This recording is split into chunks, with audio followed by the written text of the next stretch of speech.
আপনার জীবনে অর্ধাঙ্গিনীর ভূমিকা কি হতে পারে? আপনি বলবেন সেরকমই যেমন আমার জীবনে রুক্মিণীর ভূমিকা। এটা সত্যি, কিন্তু এটাও সত্যি কথা যে আমার আর রুক্মিণীর এই সম্পর্ক তাকে আরো গভীর করার জন্য অত্যন্ত প্রয়োজনীয় হলো আমরা প্রথমে বন্ধু হই।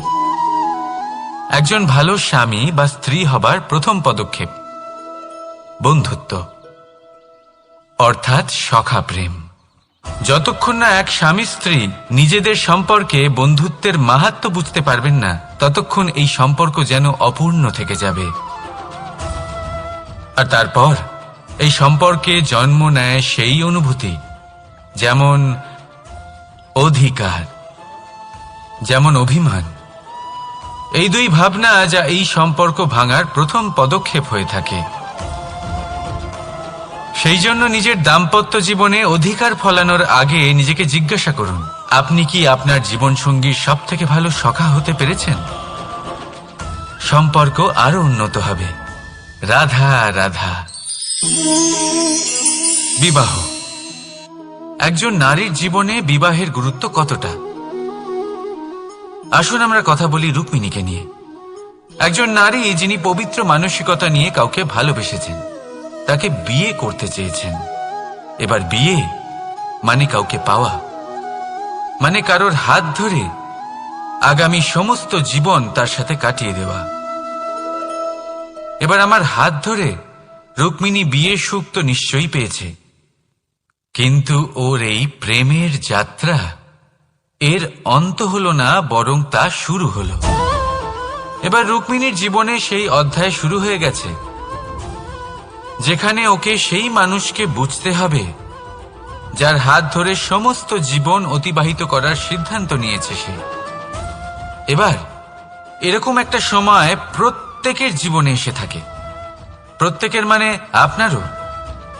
আপনার জীবনেও এমন এক সময় আসবে, তার জন্য তৈরি থাকুন। নিজের মনে যা যা বিকার আছে তা কোথাও ত্যাগ করে আসুন, আর পরিশুদ্ধ ভালোবাসা দিয়ে, পবিত্র মন দিয়ে নিজের জীবন সাথীকে বোঝার চেষ্টা করুন, কোনো আশা না রেখে। যদি এরকম করতে পারেন তবেই কঠিন পরীক্ষায় উত্তীর্ণ হবেন, নয়তো নয়।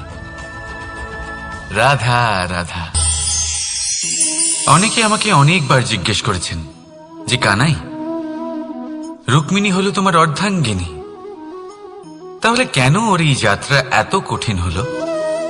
কেন তোমার এই অগাধ অখণ্ড ভালোবাসা পাওয়ার জন্য ওকে এত কঠিন পরীক্ষার সম্মুখীন হতে হলো? আসুন আমি আপনাকে একটা কথা বোঝাই। অগাধ অখণ্ড ভালোবাসার এই পথ তা তো কঠিনই হবে। এবার এরকমই এক যাত্রা করতে হয়েছে রুক্মিণীকে, পরিশুদ্ধ ভালোবাসা বুঝতে পারার যাত্রা। এমন ভালোবাসা যা কিনা ক্রোধ, ভয়, মোহ, অধিকার, অহংকার, হিংসা এই সমস্ত বিকারের ঊর্ধ্বে।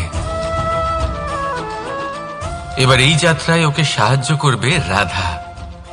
আর শুধু তাই নয়, আমি আপনাকে বলি, সংসারের প্রত্যেক নারী এই যাত্রা করে থাকেন। এবার যে নারী এই যাত্রার শেষ পর্যন্ত পৌঁছতে পারেন, তিনি এক উচ্চ স্তরে পৌঁছে যেতে পারেন, যেখানে তাকে বলা হয় অর্ধাঙ্গিনী। রাধা রাধা।